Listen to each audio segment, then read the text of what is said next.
Okay, hello everybody. How you guys doing? My name is Mark. This is Why I Hate the World. And today we are going to be talking about Republicans, specifically Republican politicians who have completely modeled their public personas around being total assholes. Right? But before we get into that, let's take a look at what we're working on. We have our evil demon looking guy. It's looking pretty good, if I don't say so myself. I think I went a little crazy with the detail in this leg right here. Might need to actually erase some of that in this leg, because it doesn't really... It's a little too much over here, you know? But I don't know, maybe we'll leave it for now. Anyway, before we get started, please like and subscribe if you have not already. I need to start asking people to do that at the beginning of the stream and not the end. Right. But anyway, thank you all for coming, whoever's out there. Really appreciate it. It's good to see you all. So what the hell am I talking about, right? Well, it used to be not that long ago. I mean, probably within the last, I would say, even 10 years, that, to be a politician, you could be snarky. You could be, you could be a jerk. But generally, politicians had a certain way they were expected to act and talk and say things that they were expected to say. Politicians were expected to, at least on the outside, try to do what's best for the country, right? And that usually included saying things like, "Well, I disagree with my esteemed opposition, but I think this is the best way to go for the country, blah, blah, blah, blah, blah," right? And, you did get infighting here and there. I'm not going to say that it was always nice, because it wasn't. It was not always nice. I mean, we had plenty of examples throughout history of politicians getting mean with each other, even physically assaulting each other sometimes. I think there was some senator once back in the 1850s or something that was beaten with a cane on the floor of the Senate. I can't remember the name exactly. Stuff like that. So stuff like that has happened in the past. And, politics is a dirty business. People say mean things and shit like that all the time. And generally, though, there was this sort of decorum of civility that you would see when it came to things like debates and stuff like that. Nobody would straight out, for example, call the other person, like say if there was a debate or something, they would not straight out say they were like a criminal, or that they should be locked up in jail, or that they're a baby raper or something like that. Although you may have seen political ads that would skirt that line. But it wasn't something that you would get out of the mouth of a politician itself. And that is really, that tonal change is one of the biggest differences that we have between modern day politics and even something from 20 or 15 or even 10 years ago. 10 years ago being 2012, right? You still had that air of we just disagree kind of thing. Case in point, way back in the day, when Barack Obama was the president, or was running for president, a lady came up and basically during a John McCain was having a rally, and because he was the nominee back during that election in 2012, right? And one of the ladies came up to him as he was speaking and tried to say that Obama was a criminal and that he would take away their guns and that he was like a terrorist and shit like that. The usual kind of ridiculous bullshit that the right-wing pundits were throwing out there, trying to claim that he was gonna, He was going to invite ISIS into the White House and all this other stupid bullshit, right? And John McCain stood up for Obama. I don't know if you guys remember this. John McCain said, no, he's not a criminal. He's not a terrorist. No, he's an American citizen. He was a good man, stuff like that. He went to bat for Obama, right? That kind of civility, that sort of we're just opposing, my political opponent is, not demonized, like that sort of predilection to defend when it came to that sort of demonization, that's gone. That's gone now. If that same person were to get up and say in front of Trump or Lauren Boebert or Marjorie Taylor Greene or Louis Gohmert or something like that, then they would definitely agree with them and say, yeah, we should lock him in jail, right? We have a big part of this is thanks to Donald Trump, right? Now, I'm not going to say that Donald Trump caused this problem, because he didn't. What this problem really came from was political pundits. People like Sean Hannity, Tucker Carlson, Rush Limbaugh was a pioneer on this, where they would just, your senator is a baby killer, shit like that. You know what I mean? And these guys, the right-wing pundit class,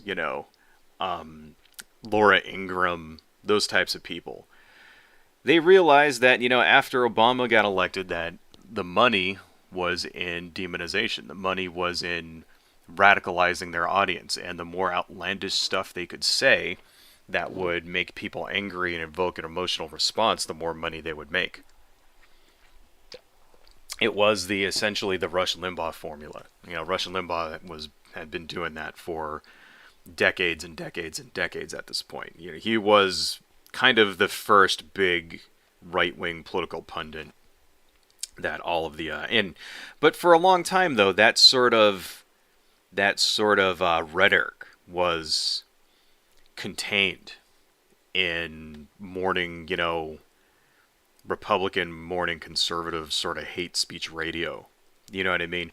It was contained there. If you went to AM radio, you would see all of these sorts of voices, of Rush Limbaugh and John Ziegler and Hugh Hewitt and all of these other sort of like Limbaugh ripoff imitators stealing his shtick and blaming everything that's ever happened that's bad on Democrats and shit like that, and on liberals, and making fun of that's where it kind of, but it was contained. That's where it was, and then you started to see it kind of slowly creep into Fox News and stuff like that. But still, even going back during the Obama years, Fox would say,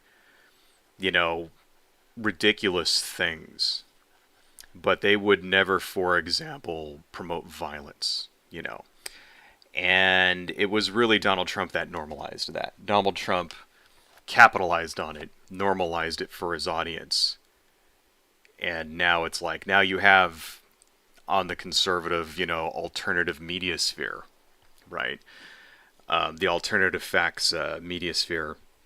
Now you have things like, say, One American Network or whatever, which I don't know if you've ever taken the time to actually watch any of that shit from One American Network. It is essentially indistinguishable from the 700 Club. Imagine the 700 Club, all of the same sort of proselytizing and ridiculous sort of Jesus freak fuckery that you would see on the 700 Club, but mixed with a huge healthy injection of conservative vitriol, and anger, right? And that's what you see from One American Network and those other places, InfoWars and that kind of thing, where it's all just sort of the sky is constantly falling and it's all Biden's fault, or it's all Obama's fault, or it's all Hillary Clinton's fault, or it's all AOC's fault, and they're coming for your children and all this other ridiculous bullshit. And by the way, why don't you go buy our bone broth and penis pills or whatever? Right? Ridiculous bullshit. And that's really what this all came down to. It's all came down to we make money doing that. That's all fine and dandy when you're a news outlet, when you are a platform and your interest is in making money. But it didn't take long after Trump for other politicians to jump on that bandwagon. They saw the winning formula. The winning formula they saw from Donald Trump was be an asshole, win elections, right? That's the lesson that the GOP took away, which is really kind of sad because, before that, there was a point where the GOP, maybe we could have got some reform out of them. They kind of got trounced in 2008. If you look at the 2008 election, it was not close. It was pretty much an ass kicking, right? 2012, not so much an ass kicking, but still pretty bad for them, And they started to see this pattern where, hey, the demographics in this country are shifting. That's just a reality, whether we like it or not. Maybe we should appeal to some of these new peoples. Maybe we should appeal to minorities. And that is actually something they did with Mitt Romney. Mitt Romney tried to appeal to Latinos, tried to appeal to them. Mitt Romney speaks fluent Spanish. And there was even, I remember this, he went on TV, he went on Telemundo, Mitt Romney, and he put on this ridiculous orange, spray tan. And it was in an attempt to look like he was Latino. Right. And he, it was there. I mean, it was ridiculous and short-sighted, and he looked like a fool. And anybody with a brain could see that he was just catering and didn't actually really give a fuck about these people. Right. But it was an attempt. It was an attempt to reach out to conservative Latino voters because, like it or not, there is a very large portion of conservative Latino voters out there. We on the left don't really want to acknowledge that. We don't want to acknowledge that, just because you're a minority doesn't mean you automatically vote a certain way. And, lots of Latino voters are extremely religious. They're extremely, conservative. They believe in things like, banning abortion and traditional marriage and shit like that. And if it wasn't just for the fact that the Republican Party continuously demonizes these people, they'd probably get a lot more votes, right? So, seems luckily for us on the left, the Republicans decided to go the other way. The GOP decided to not try to appeal to Latino voters and instead to demonize them over the last 6 years or so, right? But if you look at, even the most recent presidential elections in 2016 and 2020, every election, the GOP gets a larger and larger share of Latino voters, right? And, it doesn't make sense to any of us on the left. We go, well, why would anybody support this political party that exploits them and uses fear and anger against them in order to get elected? But that's simply the truth, That's something that we're going to have to deal with if we want to continue to get the Latino vote. Then people on the Democrats, the progressives, the liberals, right, are going to have to come to terms with that and going to have to start offering more, right? But anyway, that's for a different subject, right? So yes. Republicans are assholes. They have taken away the exact wrong lesson from their recent losses and have decided to double down with the angry white man vote, right? What motivates people more than fear, right, is vitriol, right? When it looks like you are doing something to stick it in the face of the person you perceive as your enemy, people like that, And you see this a lot, even the left does this as well sometimes. And we just on the left, Democrats and shit, usually can just do this by doing things like, say, enforcing the law. It feels good to see the FBI raid Donald Trump. It feels good to see Matt Gaetz, have to go up and have legal troubles and, get investigated for fucking sex trafficking, even though it's been like a year and nothing's probably going to fucking happen after that, which is fucking disappointing. But it feels good. It feels good to see these things in the news like, oh, they're actually taking it seriously. Oh, they're actually going to do something about these criminals, right? Well, we got to remember the people on the right wing, they respond to that emotional trigger as well. And when you've spent the last decade thinking that your political opponents are a bunch of baby raping Satanist cannibals who crack open the skulls of small children to drink their adrenochrome and peel their faces off to go dance in like fucking satanic rituals and shit, so like, I don't know, George Soros and stuff can like fucking ban open carry or something like that. Like, if this is like if this is what you think, if you think that the world is truly run by like a cabal of Satanist space Jews who start California wildfires through lasers and shit, unless it's like all secretly run by aliens or whatever. If this is what you actually believe, then you get that emotional resonance through somebody doing something about it, right? You ever notice how nothing ever, if you were a believer in these types of New World Order conspiracy theories, because that's all it is. That's all QAnon really is. That's all of the conservative like rhetoric. It's all based on fucking variants of the New World Order conspiracy theory. That's all it really is, right? And if you believe in any of this stuff, it would be a little disappointing to see that there is never any actual police action on any of this. And you would wonder, like, why is it that, say, for example, the cops aren't locking Hillary Clinton up or whatever?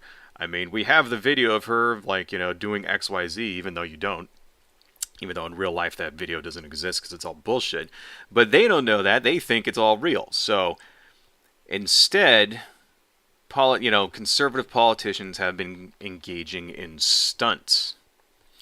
Stunts that don't actually do anything, but harm people, because that's how conservative voters react. They react positively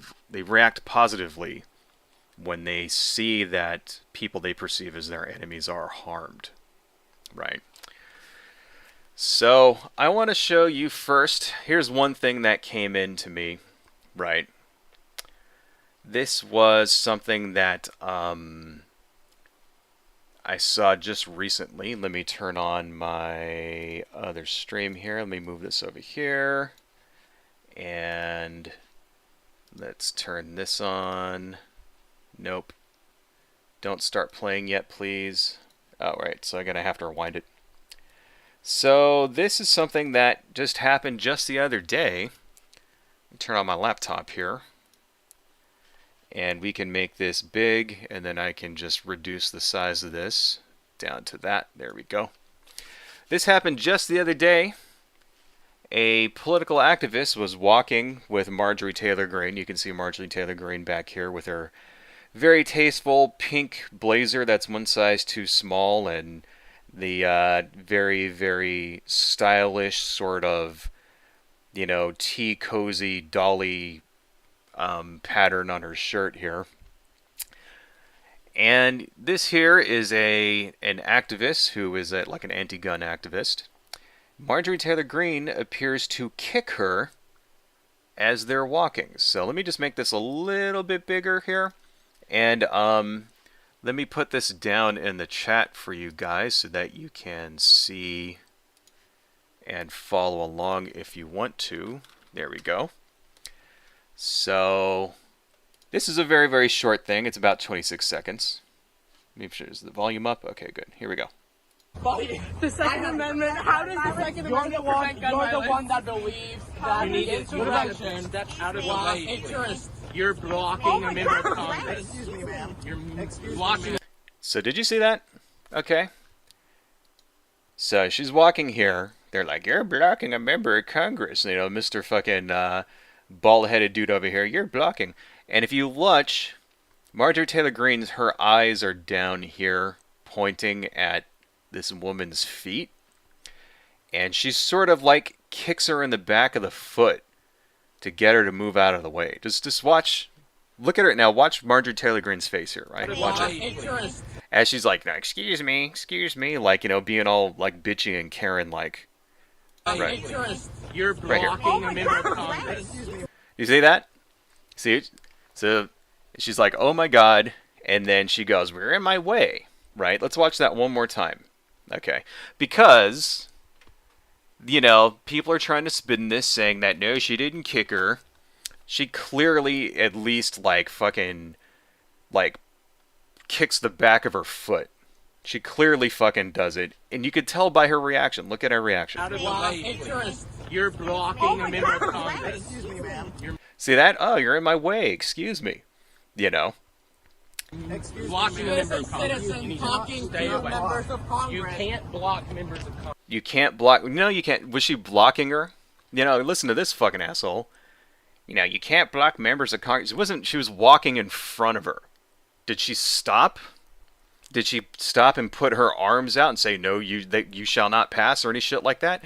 No, she didn't do anything like that at all. She was walking in front of her, trying to talk to her, and Marjorie Taylor Greene kicked her to get her out of the way. And look at the smug-ass look on her face. See, look at her face after she does it, right?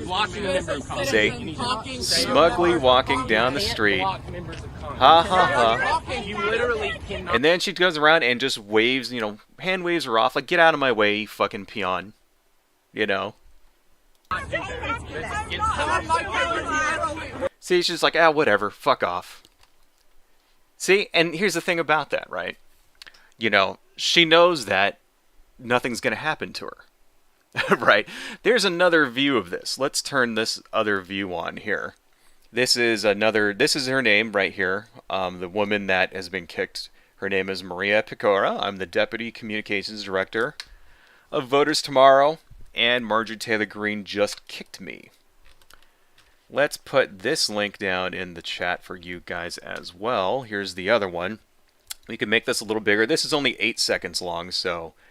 But here's another angle of it, so that we can, you know, just in case there was any sort of confusion as to what happened. How does the Second Amendment prevent gun Right violence? here. Looks down. Kicks her. See that? See, watch Marjorie Taylor Greene right before she kicks her. Watch what happens. Right there. See that? She fucking kicked her. Right?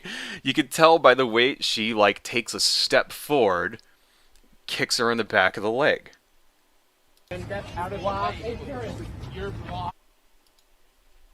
Now, she did that on purpose. Anybody out there who's going to try to claim that she didn't fucking do that, get the fuck out of my face. She obviously fucking did it. Right? Let's turn that off. Okay, we turned it off. Alright, good. So, yeah.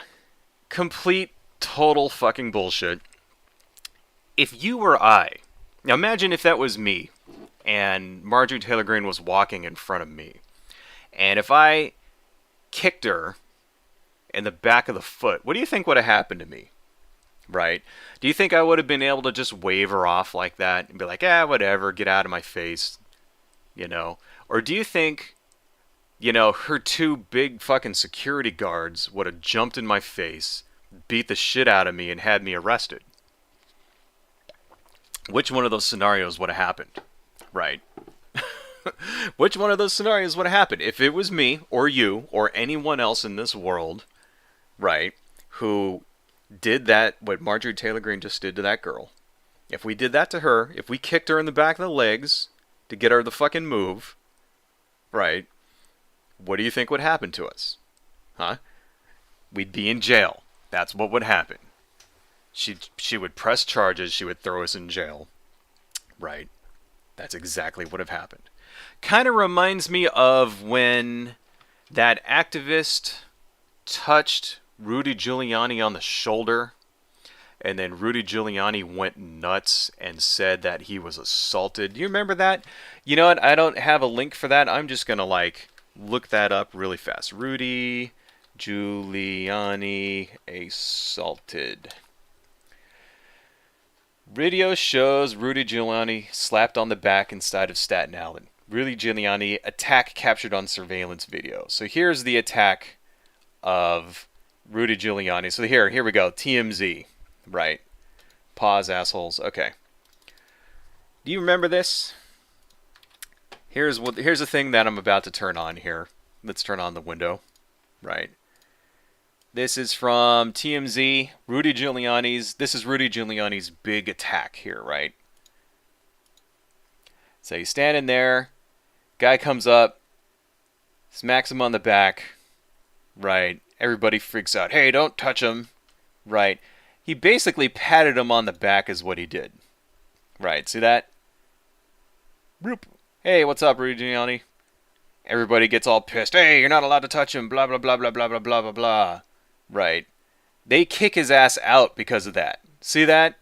See, his security guards kick the dude out of the fucking store or wherever the fuck they are because he had the audacity to go up and touch him on the back. Was that even like bad? Was he even like being a jerk? Was he even like being negative? Maybe that kind of looks to like a friendly pat on the back to me.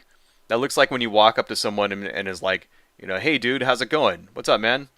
That's what that looks like, right? Rudy Giuliani went on TV and claimed he was attacked and that he had to like fucking, you know, he was in pain and all of this other bullshit because someone tapped him on the back like that. Right. So let's never fucking forget. You know, let's not try to claim that, you know, that it's like, oh, both sides do that, it's all the same, and you know, people assault politicians. Get the fuck out of here, right?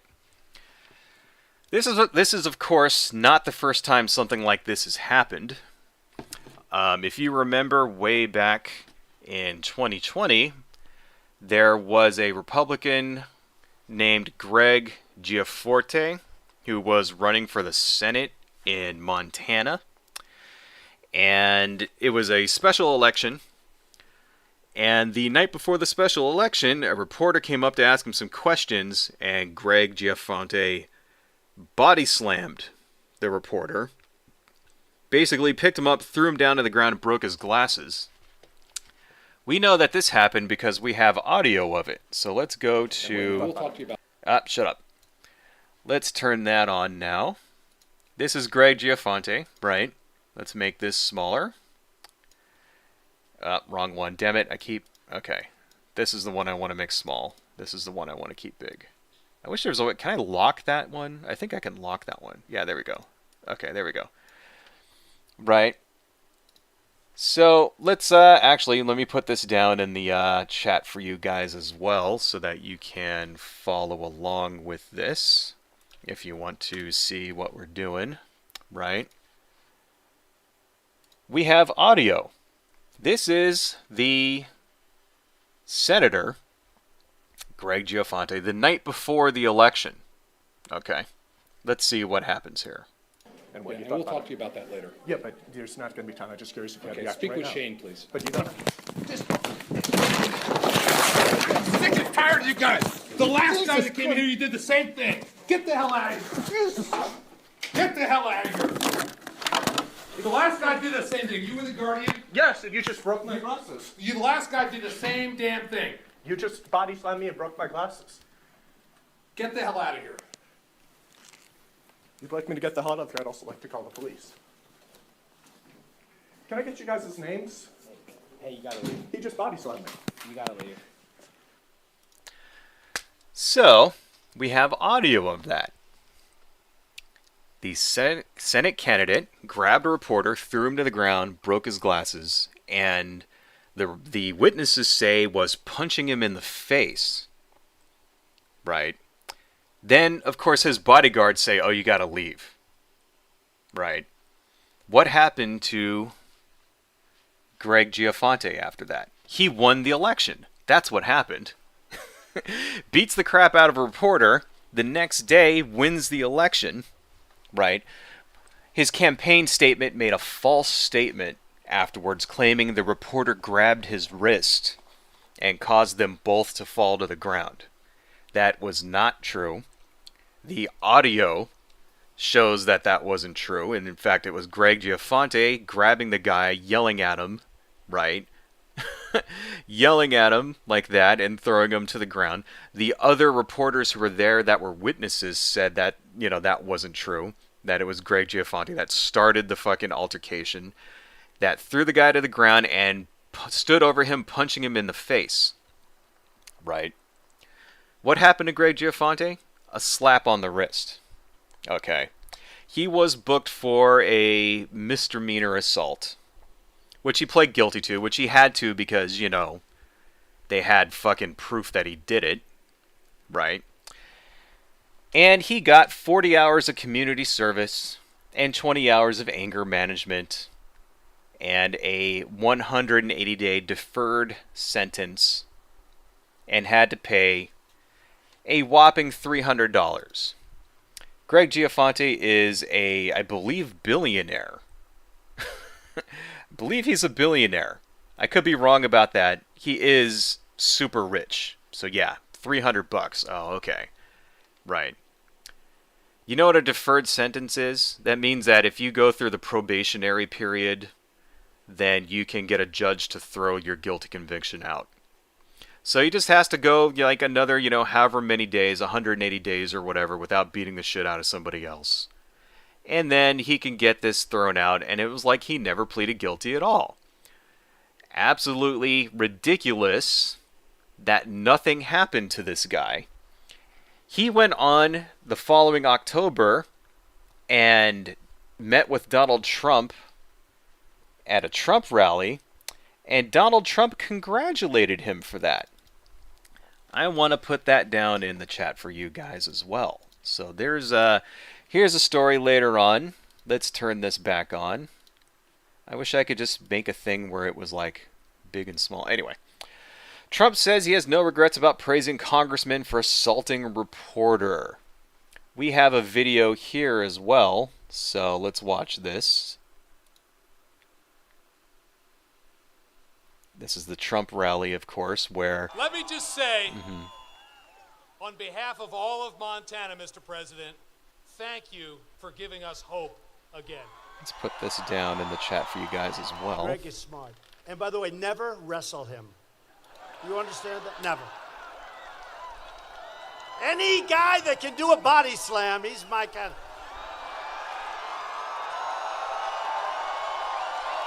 He's my guy. Look at this. This is a guy that beat the crap out of a reporter. And the President of the United States is like making jokes about it. He's my guy. Right? 10 years ago, this would have ended this dude's political career. He would have resigned in shame. Maybe not 10 years ago. 20 years ago for sure. He would have resigned in shame. Okay.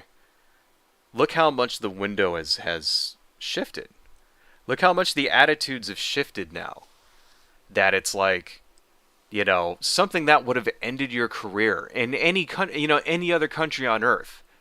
This would end your career. If you were in Canada, can like a congressional someone, a politician, beat the crap out of somebody in Canada, just get away with it?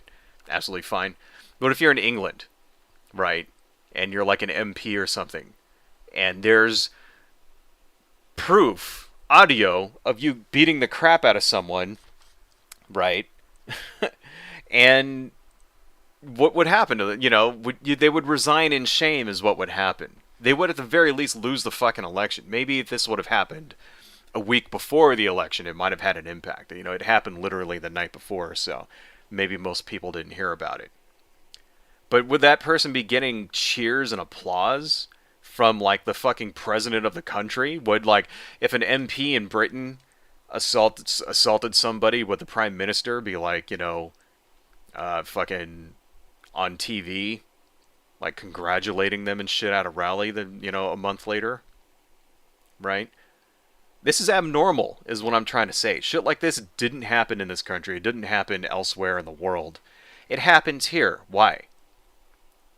Why? Because the Republicans have figured, right, their strategy in order to get votes, in order to make money, to get donations, is to be the biggest fucking assholes they can be. And that includes being violent assholes.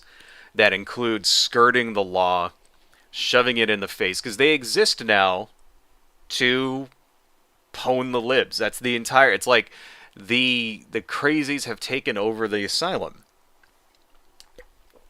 Everything that they do is to smite their political opposition. This is why Republicans lose elections so much. If you're out there and you're wondering why it is that, you know, a Republican has not gotten, like, you know, the popular vote in a presidential election in literally 20 years. If you're wondering why that is, it's because of shit like this. It's because the Republican Party, the conservatives in this country, have zero solutions, and the only thing they exist for is to, you know, serve themselves. And the way they do that is by engaging in these stunts that are becoming increasingly more violent. Trump has a few more things to say here. Let's continue on. I don't want to end this too much. Let's let the man explain why he supports a violent douchebag like Greg Gianforte. I shouldn't say this because there's nothing to be embarrassed about.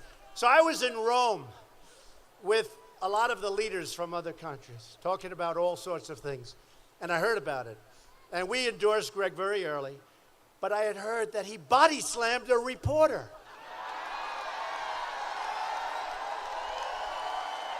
You notice how he pointed back like that? Because that's where all the reporters are, in the back. Body slammed a reporter. But he points back like that. Right. The reporters are in their back. All the camera crews are in the back there. Very often in Trump's rallies, he'll point back and be like, those are the enemies of the state and shit like that.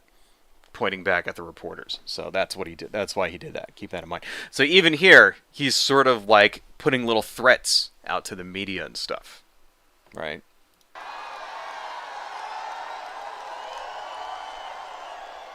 And he was way up. And he was way up. And I said, oh, this was like the day of the election or just before. And I said, oh, this is terrible. He's going to lose the election. Then I said, well, wait a minute.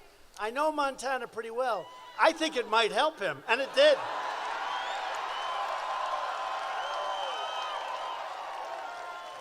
No, he's a great guy. Tough cookie. That is the President of the United States congratulating a violent asshole who just assaults a reporter and gets away with it scot-free. What do you think would have happened if that reporter would have body slammed Greg Gianforte? What do you think would have happened? Like, even if he didn't really injure him, obviously this reporter didn't end up in the hospital, right? He didn't, like, have his arms or legs broke or his nose broken, any shit like that. You know, he broke his glasses, right?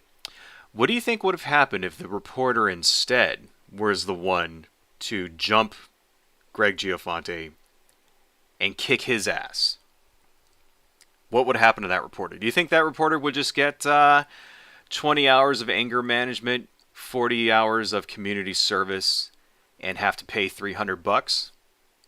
Or do you think that reporter would have gotten the book thrown at him, probably still be in jail to this day? Right. Do you think that the people in that audience there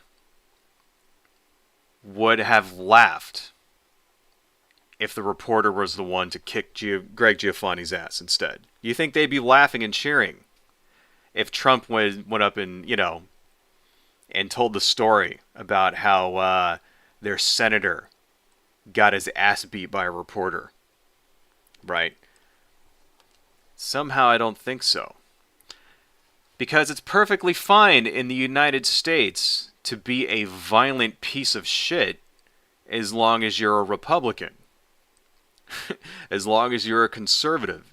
And especially if you're a conservative politician, You can kick the fuck out of anybody you want.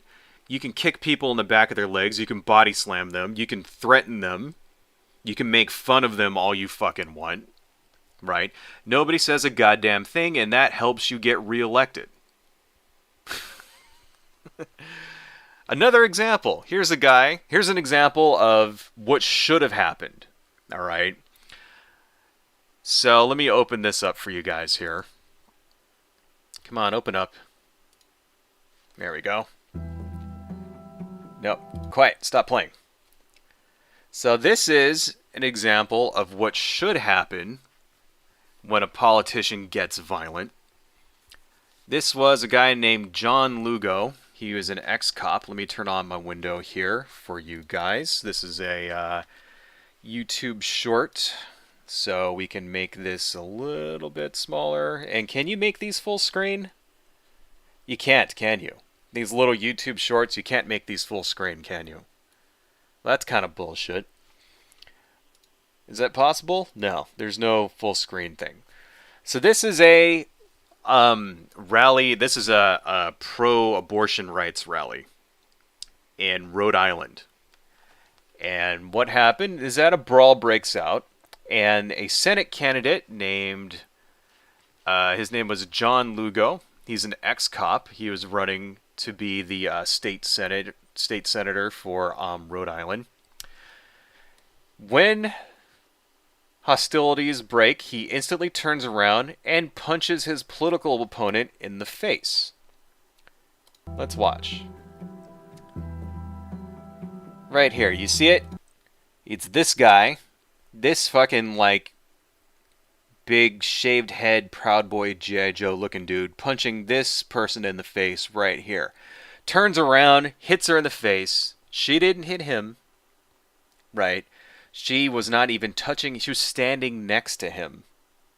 And he turns around, just punches her in the face.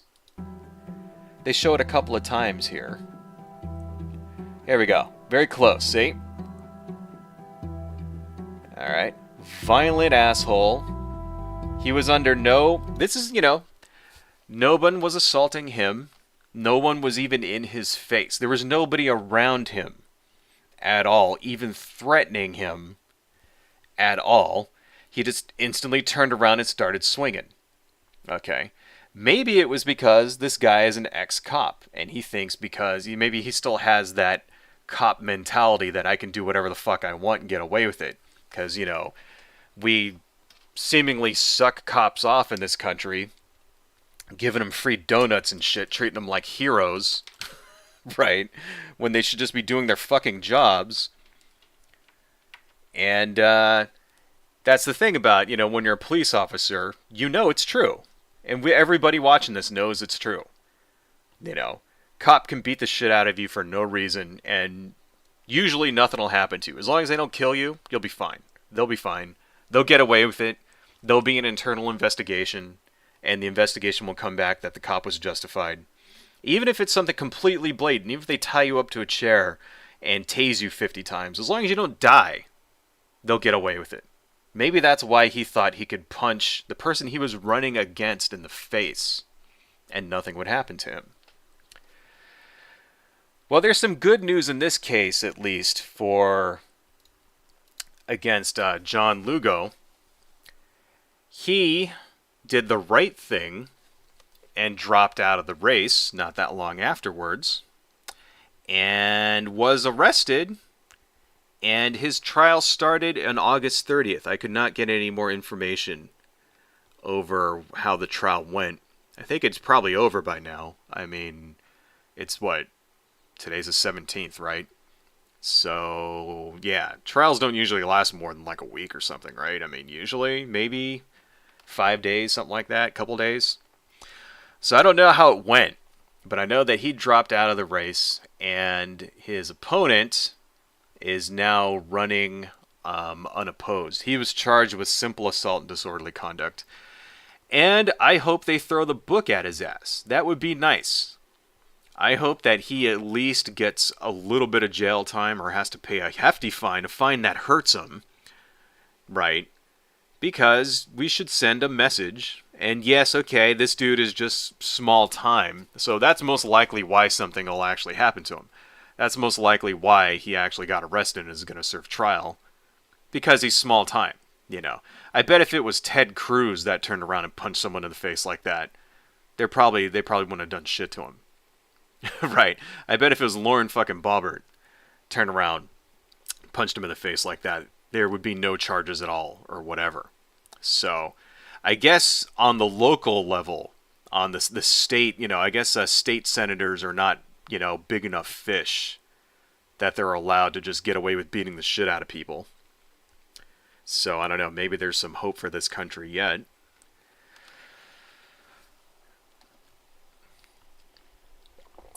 We, of course, like I said earlier in the stream, have Donald Trump to thank for normalizing this behavior. So, although there is no video or audio of anything of Donald Trump physically assaulting people himself, at his rallies, he most definitely normalized that behavior. You know, by encouraging people to beat the crap out of protesters. Here is Donald Trump. Right. This is back in 2016. Let's turn on the window again. Let's make this a little bit smaller since this is just video. Donald Trump in 2016 at Cedar Rapids, Iowa, back in February. This is before the election, right? Here's Donald Trump, and now he wants to deal with hecklers. So if you see somebody getting ready to throw a tomato, knock the crap out of them, would you? Seriously. Okay? Just knock the hell. I promise you, I will pay for the legal fees. I promise. I promise. I will pay for the legal fees. Knock the crap out of them. I will pay for the legal fees. Yep. That's, you know, that man went on to become president of the United States. What do you think would have happened if Bernie Sanders, for example, at a rally, told people to beat the crap out of protesters? What do you think? How would the news react? You know, because you remember when this happened? When Donald Trump said this, it was in the news for a day. Oh, that's bad, blah, blah, blah. And then everybody moved on. And that was it, and people forgot about it, right? Here's another one. Here's a guy getting sucker punched at a Trump rally. This is from The Guardian, right? So let me put this down in here. This is a guy getting sucker punched. Let's turn this on a little bit. There's a video here. I think I can make the video full screen, can I? Yes, I can. So, cell phone video, and you'll see a dude here in blue being escorted out of a Trump rally. Right? And then, old hat cowboy man walks up, punches him in the face. Did you see that? Dude's being escorted out by security. Right? Boop! Up, went, got a sucker punch in on him. Right? Well, was this guy right here who got punched in the face, was he any threat to old cowboy man over here? Were they fighting? No. Was he in his face? Was he about to hit him? No. This dude went up, Mr. Cowboy went up and punched him in the face just because he could. Just because he could. Maybe he did it because the fucking person speaking at this event who went on to become the president told him to fucking do it. And guess what happened afterwards, right? Did this guy get arrested for that? Did this old cowboy dude? This dude is like, he was like 75, this old guy, right? In the cowboy hat. Did he get arrested for that? Did they escort him out afterwards, right? Did the police come and be like, hey, you're not allowed to fucking punch people, you know? And put some handcuffs on him and fucking throw his ass in jail for that? No. You want to know what happened? Let's watch. Right. Walks up, gets punched in the face, right? And you'll notice, after he gets punched, the protester didn't even punch him back. He didn't do shit. He just took it and then just kept walking. right? You notice there's security guards right here. And there's a security guard right behind him escorting him out, right? Did the security guards do anything? Did they stop it? No. And then what happened afterwards is the guy who got punched gets tackled to the ground and escorted out. Chill. You ain't gotta grab him like that. This is the victim right here. This guy right here, white shirt and the pink pants, right? This is the victim. This was the man who was assaulted. Why are the security guards handcuffing and dragging out the victim of the crime and not the perpetrator of the crime? Why? What the fuck? Right? It's unbelievable. You ain't gotta grab him like that. Hey, I'm not in your way. And then they kicked... did anything happen? They know who that old dude was, right? They found out who he was afterwards. The media found out afterwards. Did he get a fine for that? I mean, he should have been thrown in fucking jail. You know? If I just walk up to some random dude on the street, punch him in the face for no reason, you get thrown in prison for that. You're not allowed to fucking just hit people. Got away with it scot-free, right? The other people in the crowd didn't try to stop him. The security there didn't try to stop him. Nobody did shit. Republicans are violent assholes. They didn't even escort him out afterwards. They didn't even kick him out of the rally. Someone who had just assaulted another person, they didn't even remove him from the rally. They removed the victim from the rally. They manhandled the victim. They handcuffed the victim. Right? Let's never forget this, folks. Okay? Here's another one. Here's a woman being pushed around. This is also from The Guardian. Right? Here we go. So let's turn this one on again. Right? We can make this. This is a young woman. We can make that bigger. Here she is right here. She is also a protester at a Trump rally. You'll also notice that she and the previous person are black.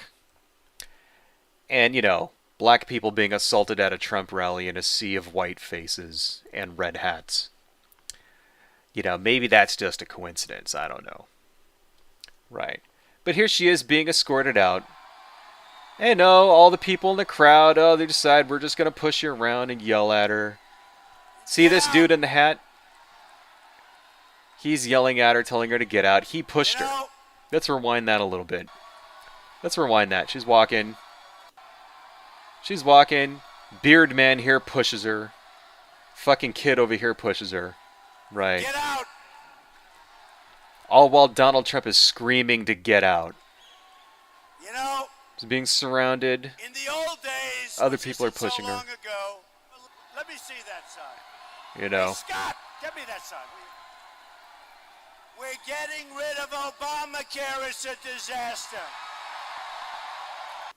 Unbelievable. Right. Did anything happen to this dude over here? You're not allowed to push people. This guy right here. This fucking, beardy, chronic masturbator with the red hat back here. Right? Did anything happen to this guy? No. Did anything happen to this kid back here? Let's watch this again, right? Let's watch this again. Okay. Get out! One more time. Hat man pushes her. Asshole kid pushes her. Anything happen to this guy? No. Did anything happen to this sort of bowl-cutted, weak-kneed future school shooter over here? No. Were they held accountable in any way whatsoever? Not at all. As Donald Trump is screaming, get out, we're going to get rid of Obamacare, as he's screaming about how they're going to remove your health care, which of course never happened, by the way. Remember, Donald Trump's health care plan that was supposed to cover everyone in the country was always 2 weeks away, and it never came for some reason. Never came at all, right? Were these people held accountable in any way whatsoever? Nope. Absolutely not. What do you think would have happened if that was at an Obama rally? What do you think would have happened? What do you think would have happened if that was at a Hillary Clinton rally in 2016? If some, dipshit MAGA chud assholes came up and started causing shit, and the crowd turned around, pushed them around, and punched a few of them. What do you think would have happened? Right? Would it have just been in the news for a day? And then people would have forgot about it? Or would it have turned into a national fucking scandal, which Hillary Clinton herself would have apologized? That's exactly what would have happened. Right? Hillary Clinton herself would apologize for that, and everybody would blame her. And it would have, fucked up her poll numbers or whatever, right? When Republicans do it, they go up in the polls, right? It's this is the fundamental difference. So when you get people saying shit like, "Oh, Republicans and Democrats are the same thing," they're not anymore. All right, not anymore. I think we have a big fundamental difference now in between the two parties, right? If something like that would have happened, and then as Hillary Clinton was screaming, "Get out, get him out of here, punch him in the face, I'll pay your legal bills," that would have ruined her campaign. It would have ruined her political career permanently, and that would be it. And you'd have no more Hillary Clinton, right? When Republicans do this, when Republicans encourage violence, when Republicans are violent themselves, their poll numbers go up. Their people like them more. Why? Because that's a fundamental difference between Republicans and Democrats, right? Republicans are violent assholes who like it. That's not a bug; it's the feature. You've heard people talk about this recently. With all of the when you do get conservative policies that are enacted, things like, say, removing children from their parents at the border, stuff like that. And they say, well, it's unnecessarily cruel. Cruelty is the feature. It's not a bug. They're cruel on purpose. They're violent on purpose, right? Their constituents like it like that. Constituents like it when they see violent things happening to their political opposition. Did you know that after Charlottesville, right. After Charlottesville, where a white supremacist ran over a activist named Heather Heyer, killed her, right? Multiple red states, introduced bills to make it legal to run over protesters. I wish I was making that up. I am not making that up, right? Let's do a quick Google search. States legal run over protesters.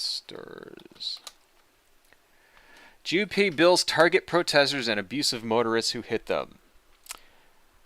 Here we go. This is the New York Times from 2021. Right.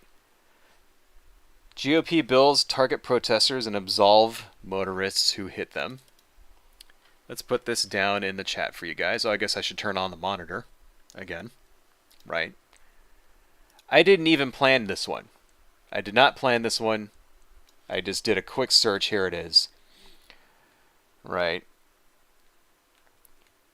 Republican legislators in Oklahoma and Iowa have passed bills granting immunity to drivers whose vehicles strike and injure protesters in public streets. A Republican proposal in Indiana would bar anyone convicted of unlawful assembly from holding a state employment, including elective office. Minnesota bill would prohibit those convicted of unlawful protesting from receiving student loans, unemployment benefits, and housing assistance.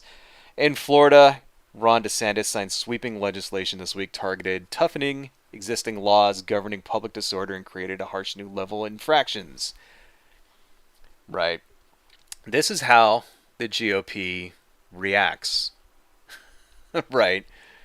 When someone on their side commits a crime, they legalize it.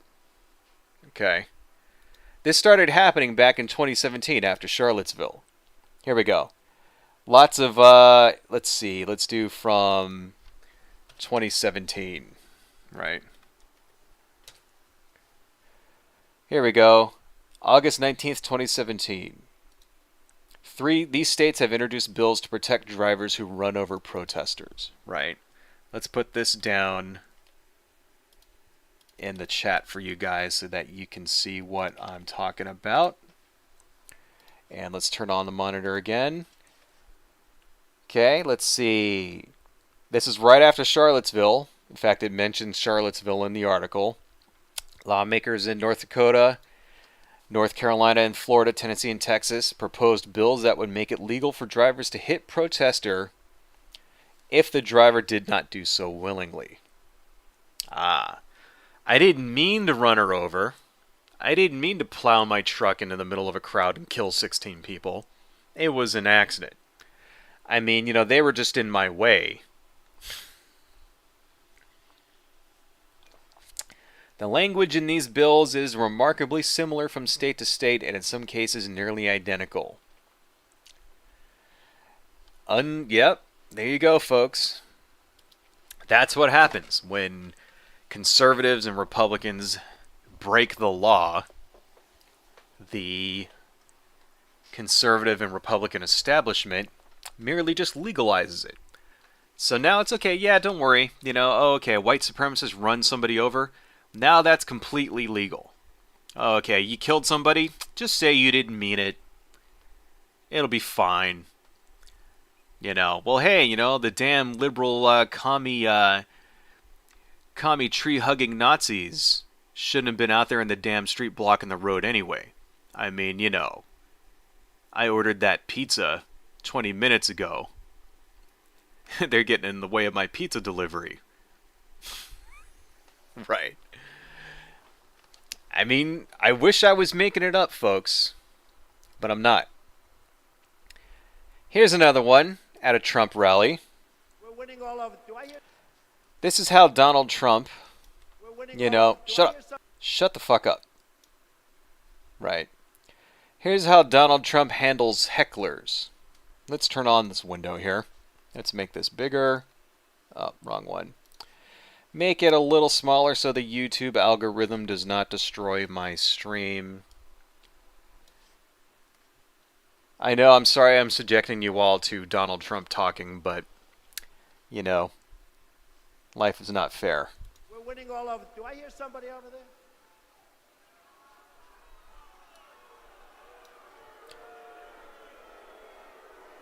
You have one guy over there shouting. We have thousands of people, and you'll read about him tomorrow. They'll say, oh, the room had a picket. All right, yeah, get him the hell out of here, will you, please? Get him out of here. Get him Throw out him of here. out. No, we had it the other day. I got criticized. We had it the other night. I had a lot of people, and one guy who was seriously obese. He complained when I mentioned that food stamps. We have a lot of people on food. First off, Donald Trump should never, ever be trying to make fun of people who are fat. All right. Seriously, Trump? Oh, he was seriously obese? Yeah, right. Look in a mirror. Motherfucker. Okay. Food stamps. And the guy went crazy. And they said that wasn't politically correct. Who cares? We all have a weight problem. Yeah, you can get him out. Yeah, get him out. Get him the hell out of here.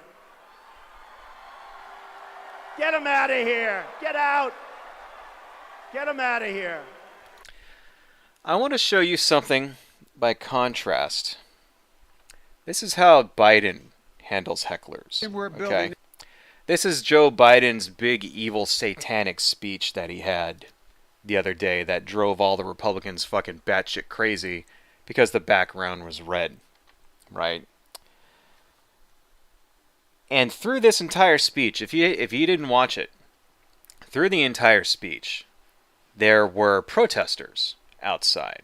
In particular, there was one protester who had a bullhorn who kept screaming, "Let's go, Brandon," over and over and over in a stupid fucking bullhorn, and playing a siren, specifically just to make it really noisy so that it would disrupt the speech.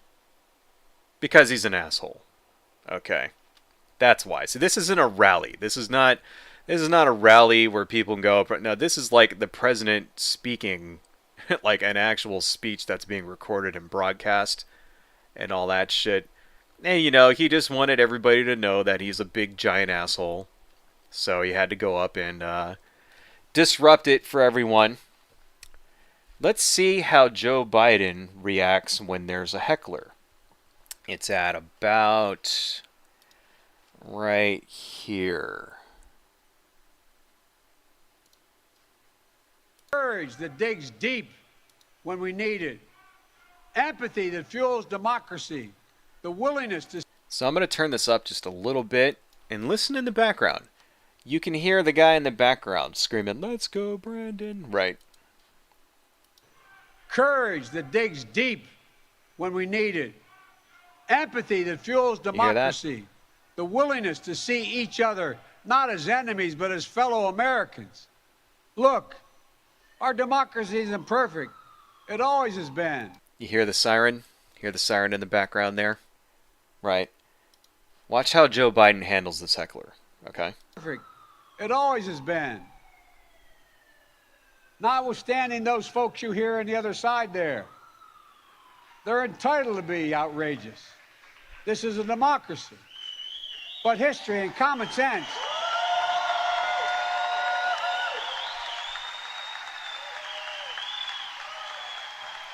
I wish these fucking little selector windows didn't pop up right there. But you hear that? That's the contrast. Joe Biden. Right. This dude was there that entire fucking speech. Okay, that entire speech. This guy was there like shouting through a bullhorn, saying his dumbass fucking like bumper sticker catchphrase, playing this siren that's all loud and shit, and you could hear it. Did Joe Biden say punch him in the face? Did Joe Biden say, get him out of here? Right? Did people in the crowd jump on this guy and start pushing him around and like sucker punching him and shit? Right? when when the security was escorting him out? No. He was within his rights to do that. You understand, right? Joe Biden is the president of the United States. At the time, Donald Trump was not the president. At the time that we watched all those videos at those Trump rallies, Donald Trump was not president. He was a candidate running for president, right? At this time, it is within, the Secret Service could have easily have shut that down, taken away that guy's bullhorn and escorted him off the premises, right? It makes me think that Joe Biden said, don't do that specifically. Specifically, do not do that.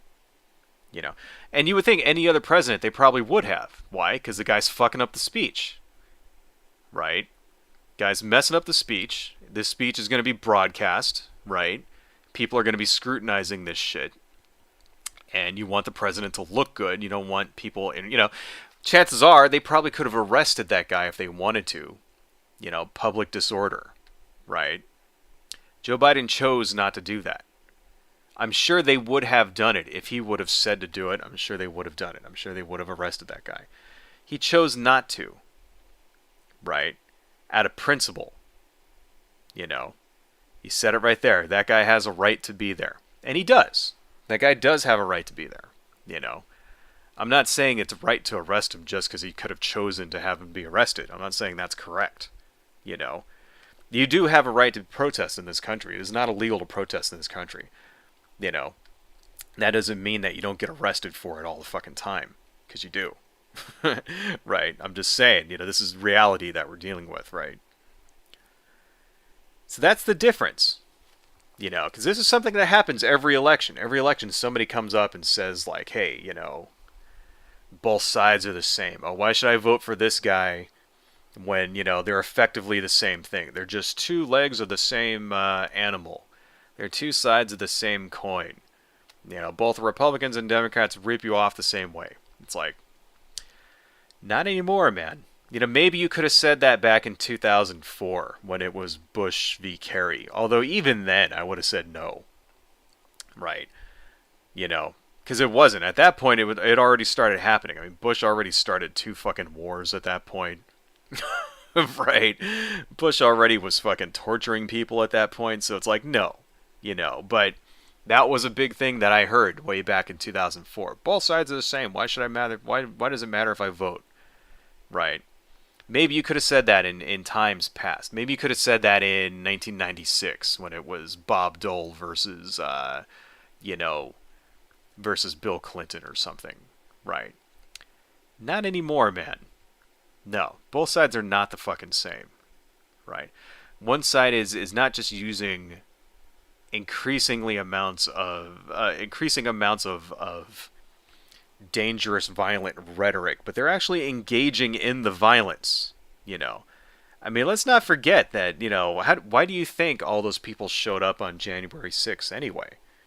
Why do you think those people felt emboldened that we can go here and cause a riot and break down the building, the walls of the fucking the doors of the Capitol building, and smash the windows and shit, and just walk in? Why do you think they thought that they could do that and get away with it?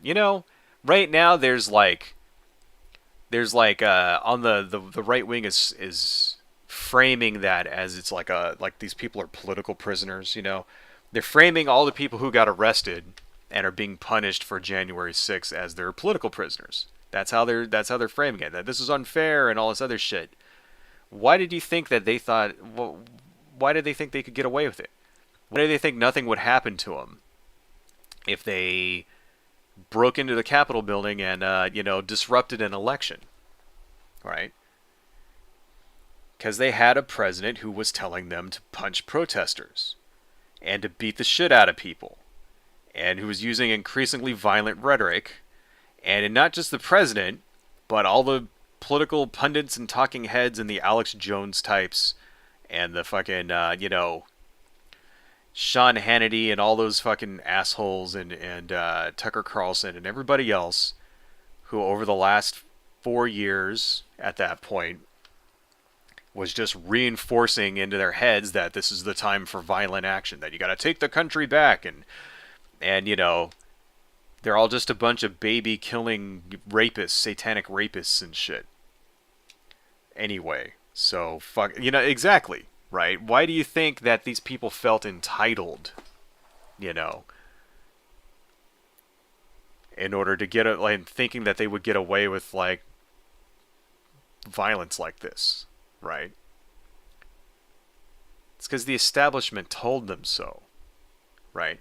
The establishment told them through their actions and through straight out fucking telling them sometimes that this is what they were supposed to do.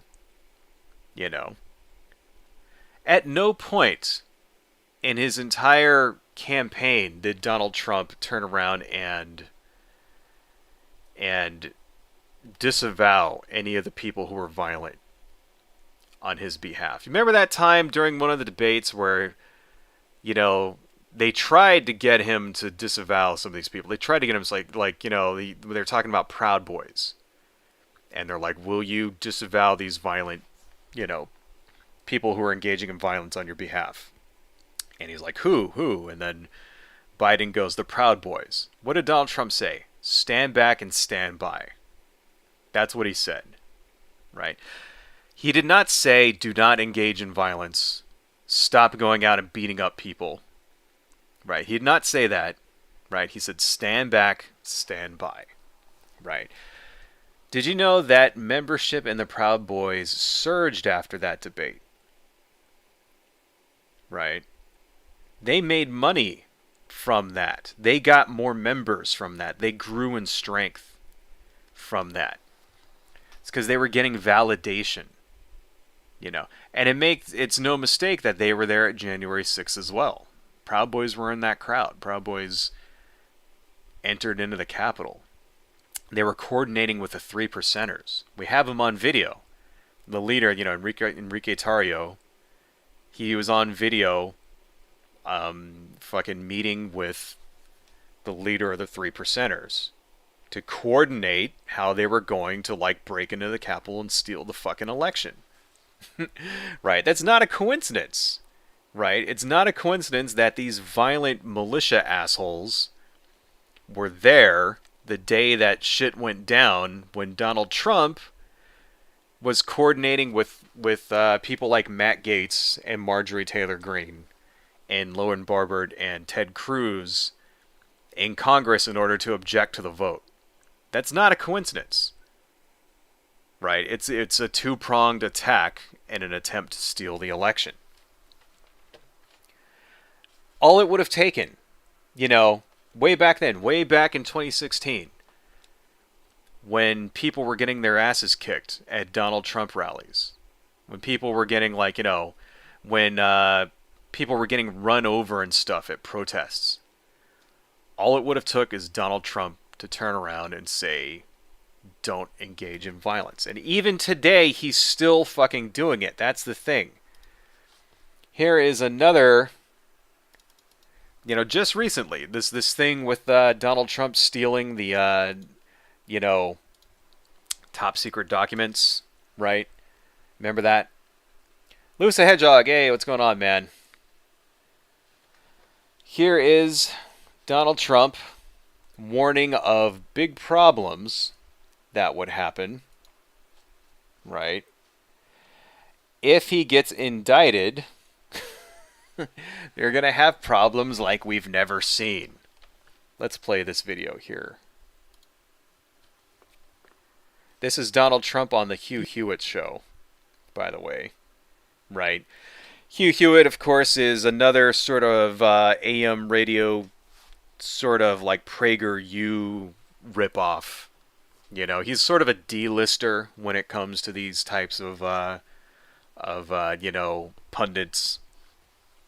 But here's Donald Trump on the Hugh Hewitt show. You know the old saying, a prosecutor can indict a ham sandwich if they want to. I'm just asking, if there is such a prosecutor and they indict you, would that deter you from running for president again? I don't think the people of the United States would stand for it. And as you know, if a thing like that happened, I would have no prohibition against running. You know that. You've already I do. And that's what I want people to understand. That would not take you out of the arena. It would not. But I think if it happened, I think you'd have problems in this country, the likes of which perhaps we've never seen before. I don't think the people of the United States would stand for it. What kind of problems, Mr. President? I think they'd have big problems. Big problems. I just don't think they'd stand for it. Big problems. It's like a child. How do I turn this shit off? Those migrants are used to... Nope, shut up. All right. Big problems. People would be pissed, yes. We would have big problems, right? I like how he just doesn't straight out say it. He always sort of alludes to this stuff, right? What is he talking about? He's talking about riots. He's talking about people, like, going on shooting sprees and shit like that because they think that their favorite Cheeto-colored, sphincter-mouth, Jesus fucking surrogate is being, persecuted by the demonic fucking Democrats or whatever. All it would take is for Donald Trump to be like, hey, assholes, do not engage in violence. Do not riot in the streets. Do not do shit. That's all it would take. That's all it would take. All he would have to say is, don't do this. Anybody who does this is not, I disassociate myself. I don't want this. Don't fucking do it, right? And they wouldn't do it. Because, cults and shit. That's why. Because he's like a fucking cult leader, and they'll do what he says. If he tells them to not do it, he won't do it. Why? Because he's a narcissistic asshole. He likes it. He knows exactly what he's fucking doing there. He knows exactly what he's doing. That was a message right there, basically, to the DOJ. Saying, hey, if you indict me, there's going to be civil unrest. Civil unrest that he could prevent. But he won't. Because he's a violent asshole. who like is basically is going to use any means necessary in order to retain power. He's already shown us that he's not above using violence to retain power, right? Next time he loses an election, they're going to be armed. Keep that in mind. The next time he loses, right, the 3%ers and the Proud Boys and the fucking Oath Keepers and all those assholes are going to show up with rifles. And they're going to show up with guns. And they're going to try to basically fucking do a Night of the Long Knives kind of thing. And break in and forcibly take over the government. That's what's going to happen. Okay. That's my prediction. Unfucking believable. Even today, he's still fucking doing it. Fatman TV, have you looked up the tragedy happening in Jackson, Mississippi? I think you mean with the water, right, in Jackson, where there was people had to boil their water for a month. Yeah. You know what? I didn't know what was going on there, but I actually saw that. Kind of ridiculous, man. Kind of ridiculous that we here in the United States in this day and age, there are places in the United States where people just don't have safe drinking water. From what I understand, there was the boil order is gone now, so I guess for a month people were ordered to boil their water, and it had to do with some floods or something, then and a sewage treatment plant that stopped working, that kind of thing.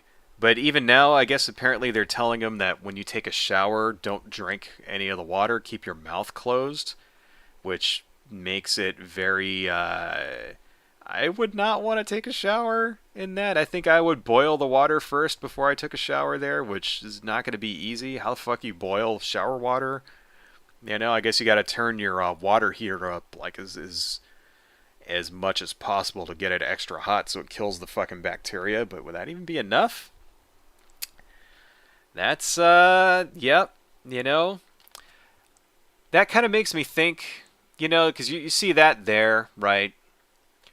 And then you also see, like, say, for example, in Texas, where it got a little too cold and all the power grid just fucking died. And then it happened again this past winter, it's like a year later, like, because, it got too cold, and then, like, that was when Ted Cruz, like, noped out to Cancun and stuff, Then it happened again this past winter, and not to the same extent, but there was still like something like 70,000 people without power. And, winter of 2021, stuff like that. Kind of makes you think, it's like, there was recently in California, there was a worry that the power grid wouldn't, like, be able to handle this recent heat wave. One of those heat domes happened over Southern California, and everybody was really afraid, the power grid's going to go out, right? Not only did the power grid not go out, it handled it rather fine. Why is that? It's because a lot of California's power is from renewables. And for the first time this year, renewables created enough electricity to handle all of the state's power needs, right? Wind, solar, and other renewables. Things that they said that would never, never provide enough. Apparently that's what actually happened this time around. And there were no brownouts. There were no blackouts. The state power grid did not collapse. Everybody turned their air conditioning on at once, right? I was rather lucky because even though it was hot where I was, I seemingly, my area was sort of out of the main bubble, It's like, it's actually been very mild where I live. I've been very lucky, but normally it gets hot as fuck here anyway. Like, excess of 100-degree weather where I live is like normal in August, in July and August and September. This is just a normal fucking thing. Right now it's like borderline raining because we got this hurricane. But still, this is shit that happens, like all the time, but it doesn't get excessively hot like it did. The grid didn't collapse.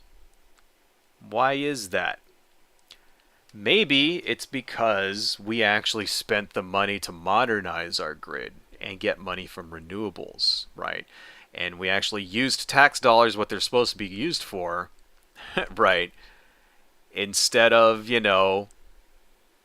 instead of spending our time banning books and trying to prevent teenage girls from engaging in sports and shit, Just kind of goes to show, like, where your priorities should be, right?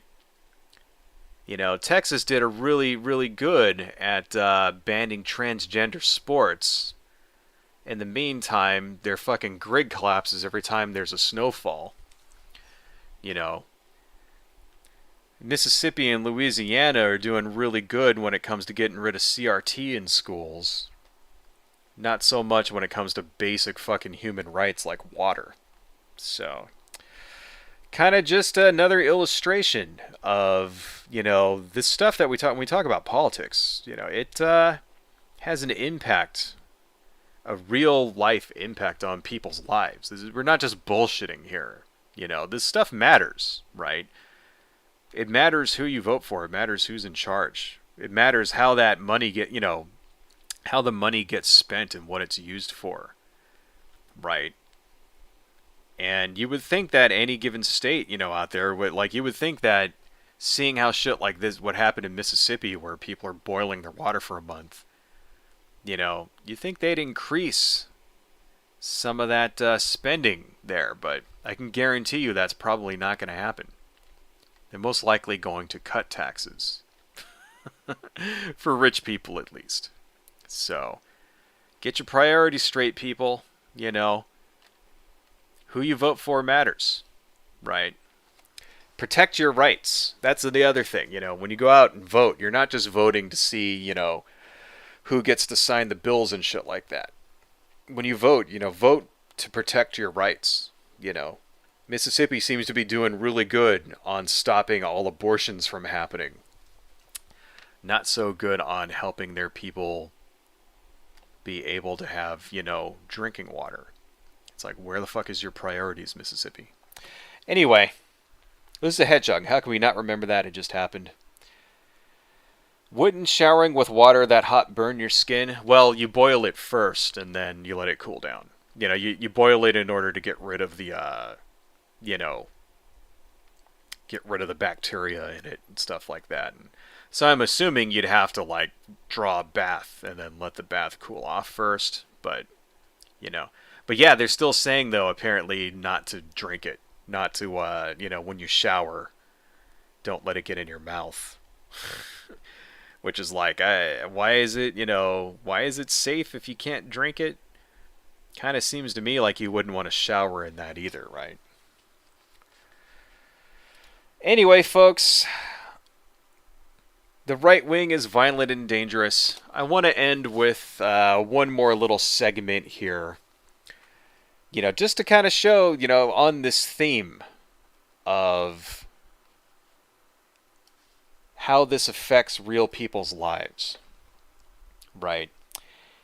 There was a story the other day about a man that went into he went into a Dairy Queen, I think, dressed up in a clown wig with guns, and says he was out to restore Trump to be king and to kill liberals. So let me just make this here. I thought this was fucking hilarious. It's nice to be able to laugh at things because, nobody died, so we can laugh at it. Okay. But, this was some funny shit. So this is in, where the hell is this anyway? It was at a Dairy Queen somewhere in the South. It's, but, this is only about a minute long, so we can watch the whole thing. And it's fortunate no one was hurt. Delmont police say this all started as a 911 call for an erratic driver along State Route 66. Police say the caller reported seeing a man wearing a safety vest and rainbow clown wig get out of his vehicle with a gun in his hand before walking into this Dairy Queen. Delmont police say an officer was near... So, yeah, okay, that's, right. Where is this anyway? Delmont. I'm not sure what state that's in. Pennsylvania. Delmont, Pennsylvania. Okay. So, let's watch a little more. Man with a wig, with a clown wig, and with 3 firearms walks into a Dairy Queen. Okay. Nearby and responded immediately and met the man as he was coming out of the store, taking him into custody without incident. Police say the man had a loaded .40 caliber handgun in his pocket. A search also found 2 more loaded handguns in his vehicle. When police asked him about the weapons, police tell us, the man said he was, quote, undercover and working to restore Trump as President King of the United States. Police say he also said he was armed to kill Democrats and liberals and protect himself from drug traffickers. Undercover. Remember, please keep in mind this man is wearing a rainbow clown wig. A rainbow clown wig, and he's undercover at a Dairy Queen. Wants to restore Trump to President King of the United States. President King. One of those words does not belong in that sentence. And, of course, kill Democrats and liberals.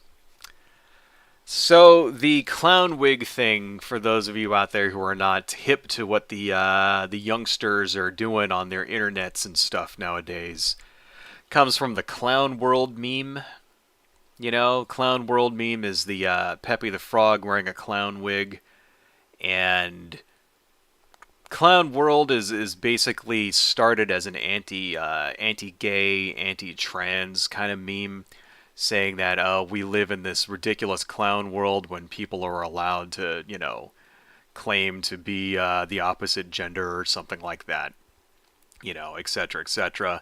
Not going to get too much into that, but it's sort of graduated. The clown world thing has sort of graduated into a larger meme where basically, you know, common sense conservatism is not recognized as such anymore. And you'll see people saying shit like, we live in a clown world where, you know, we live in a world where you can have 87 genders or whatever like that, but you're, you know, not allowed to, like, open carry a gun inside of a hospital anymore. That kind of thing, right? Ridiculous shit like that, you know. Oh, you're not allowed to, you know, call gay people names or anymore, or kick black people out of your business for no fucking reason, but etc., etc. We must live in a clown world. You know, it's basically a conservative fucking ridiculous 4chan, another meme. You know, you gotta remember these people express their fucking, like, you know, that's how they communicate, is through memes now. You know, I think it'd be funny, like, you know what they should do? They should make an episode of You ever watch Star Trek? Like Lower Decks? Lower Decks is fucking hilarious if you ever get a chance. They ought to make an episode of Lower Decks where they go off to another planet where, like, humans from Earth went to, like, you know, colonize it 300 years before, and everybody just communicates through frog memes. There should be an episode like that, where if you want to talk to somebody, you have to, like, pull out your phone, and you have to go to, like, meme generator, right? And the whole thing is just, like, fucking Pepe the Frog memes, and that's, like, their entire society and shit. Anyway, that's how these people communicate now, and this is what this guy's doing, and maybe he went a little bit crazy with it. Somehow I don't think that this whole thing is a joke, though. Somehow I think nobody straps 3 pistols to themselves with a shitload of ammo unless they mean to actually use them. But we can laugh at this one, because nobody died. Thankfully. Right? Some other ones we should not be laughing at. You know. Here is another very bad thing that happened recently. This is a Reddit post about a woman named Rebecca Lannis. Right, let's make this one big because I want to read this to you guys. Have you guys seen this yet? Rebecca Lannis had a father who fell down the alt-right QAnon rabbit hole and then murdered his wife and daughter. This is under QAnon casualties. Let me copy this down in the chat for you guys. This is making the rounds on the news recently. There you go. And I want to read this because this is pretty this is a good illustration, a good example of what happens when radicalization is allowed to remain unchecked, when politicians engage in violent rhetoric, and when conspiracy theories are not countered, and people take the ridiculous conspiracy theories and think that they're actually true. This is what fucking happens, folks. My dad snapped and killed my entire family this morning. Yup, the internet ruined him. Growing up, my parents were extremely loving and happy people. I always had a special bond with both my parents. In 2020, after Trump lost, my dad started going down the Q rabbit hole. He kept reading conspiracy theories about the stolen election, Trump vaccines, etc. He always said he wanted to keep us safe and healthy. It kept getting worse, and he verbally snapped at us a few times. Nothing physical, though. He never got physical with anybody. Well, around 4 a.m. on September 11th, he had an argument with my mother and decided to take our guns and shoot her, my dog, and my sister. My mother succumbed to her wounds, and my sister is in the hospital right now. My dad also fired back at the cops, and they killed him. I'm shocked, and I don't even know what to say. Fuck you, QAnon. I hope the FBI tightens its grip on you, and that your lackeys rot in prison and hell for poisoning so many people.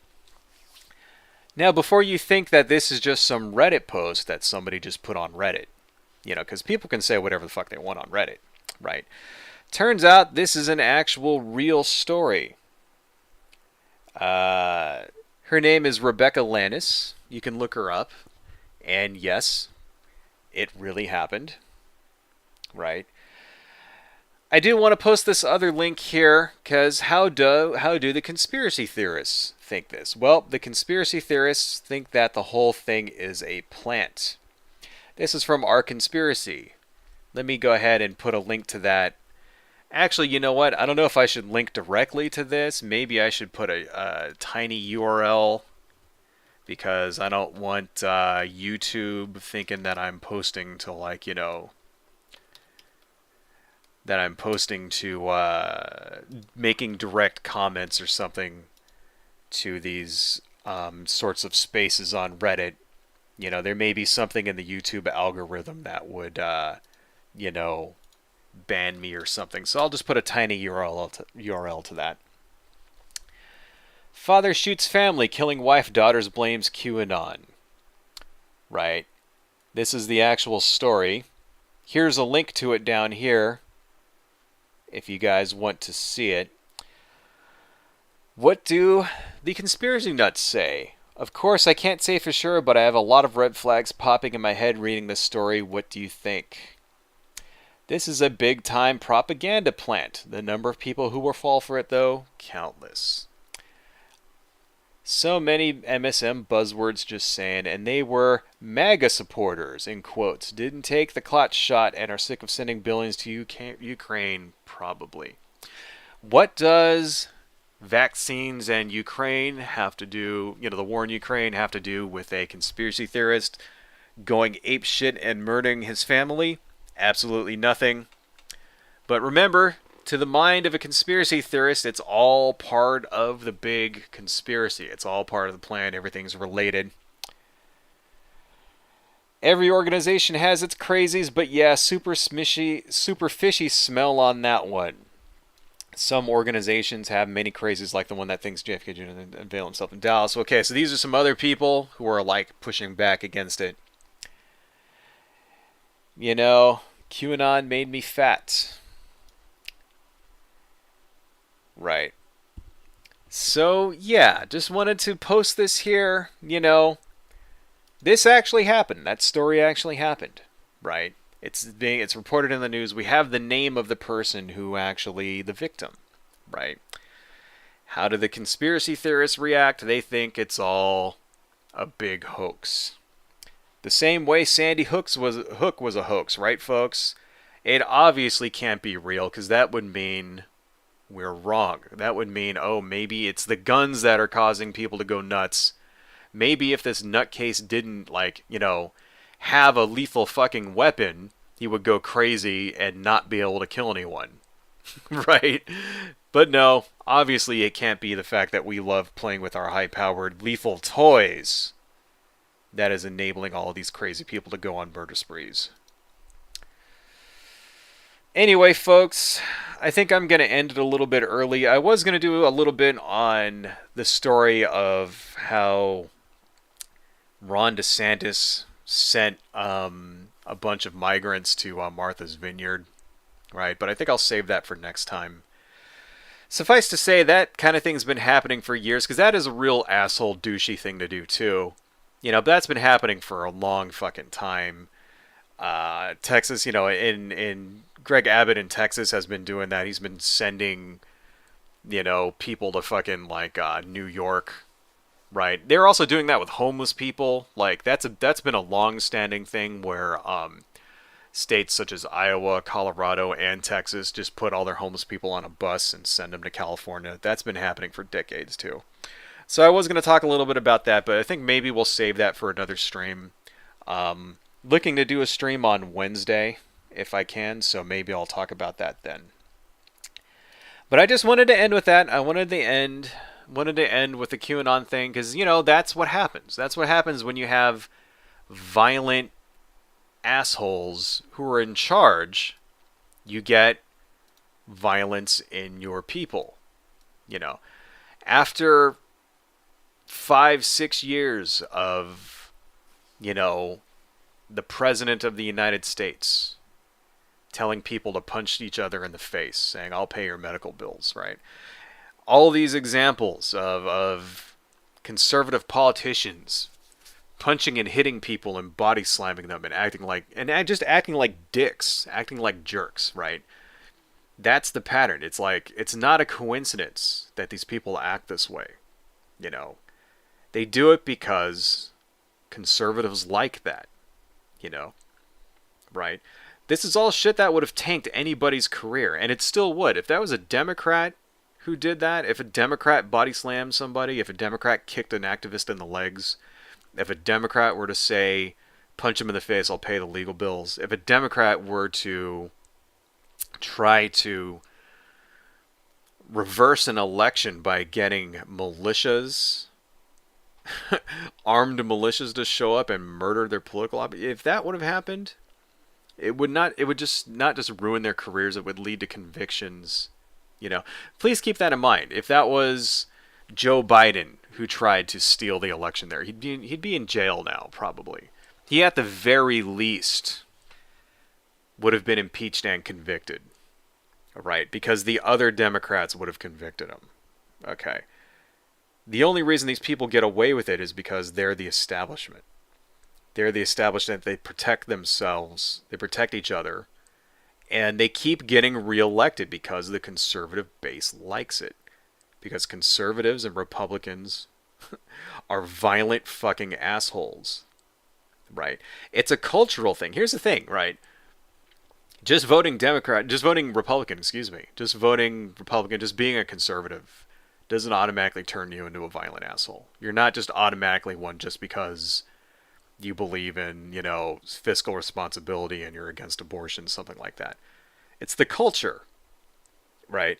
It's the culture that has shifted, although you could say there's always been a violent underbelly to conservatism going back forever,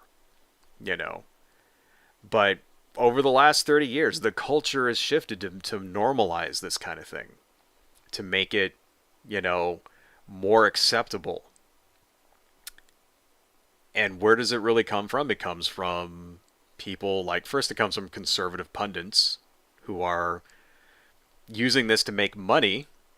And it actually also comes from fucking Christians is where it comes from. To be real about it, it comes from sort of ridiculous Christians who are looking for the end of the world in every news event that happens. And think that, every time there's something that happens in the news, it's like a fucking sign of the apocalypse, who are basically living in a constant state of fear. When you're afraid all the time, what do? You prepare for the worst. When you're afraid, when you live in your community and it's a high crime community, what do? Right? You buy a gun. You put bars on your windows. You get an attack dog. and you're constantly on edge for people like taking advantage of you who might possibly harm you. That's what happens when you live in fear.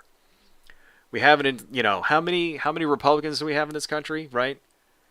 You know, it's about 30% of the electorate is Trump's base. Those are the people who are constantly living in fear, who are ready for violence at any given time. Those are the gun-toting real Americans who scream and whine and threaten civil war, you know, whenever they lose an election. Right. It's a cultural problem, you know. There are conservatives, there are Republicans and Democrats who are not violent assholes, right? Who actually do have some ideals that they live by and genuinely want to make the country a better place, right? Those are the people that we need to reach out to. You know, if we're going to ever have any chance of preserving this nation, we're going to have to purge the violent extremists from the Republican Party. And you notice I didn't say both parties, because it's not a problem with both parties. There are no violent extremists on the Democratic side. There are not, right? There's no equivalent of the Proud Boys on the Democratic side. There's no equivalent of the 3%ers, right? There are no politicians going out and body slamming reporters, right? People don't get their asses beat at a Alexandria Ocasio-Cortez event. Doesn't happen, right? At a Bernie Sanders event. When Rashida Tlaib goes and talks to people, she's not saying punch him in the face, I'll pay the legal bills, right? It's not the same. So that's the first, I want to just, because that's going to happen. That's going to come up in this next election. People will be like, both sides are the same. Not this time. Not on this issue. I don't know, folks. That's all I got. I got to get out of here. Voting matters. So yeah, once again, like and subscribe if you haven't already. Let's read, what have we got? Any other comments here? Lewis the Hedgehog, if you allow the rights of others to be trampled on you, you risk your own rights. Exactly. Exactly. That's the big thing that we need to remember, right? You know, if you take it away from one person, then they'll take it away from everybody, right? That's what the rule of law is all about. And that's what makes the United States different than other countries. That's how it's supposed to be, at least how it was in the beginning. We don't have kings in the United States here, right? In, you know, other countries like Britain and France during like the medieval periods, or even all the way up until the 20th century, if you were in a different social class, a different higher strata, right, then, you know, you could get away with things that other people couldn't. You know, if you were a king, you were allowed to basically murder and steal from people. If you're royalty, you were allowed to, like, do all the, you know, exploit people and fucking murder them and shit. Nobody could do shit to you, right? Not so in the United States. We're supposed to be equal here, and that means even the president is supposed to be beholden to the law, right? A lot of conservatives seem to not understand that shit. I mean, even this clown guy, President King, he wants to turn Trump into a king. I don't know. Anyway, guys, I gotta end this. So, let me just turn on my window one last time. If you guys like what I do and you want to help see more of me, here's my other YouTube channel. It's called UCD Videos. You can go check me out there. I have a webcomic. It's called Juanja.com. Fun for the whole stupid family. You can see that. You can check out my artwork here on my DeviantArt site. I know I still use DeviantArt. I should probably switch to some other thing. I should probably switch to like ArtStation or something. Who knows? And if you want to support me monetarily, you can check out my Etsy shop. I sell scrolls and stuff like that. Here's, you know, these are different things that I sell. I also sell comics here too. I have comics at the bottom. So if you guys want to support me monetarily, please consider buying something from my Etsy shop. That's all I got, folks. So thank you all for joining. Thank you, Lewis the Hedgehog. Thank you, Fat Man TV. And everybody else who joined. Gonna try to do a stream on Wednesday. Probably Wednesday night at around 8:30. So hopefully we'll see you guys all there. That's all I got, folks. Adios.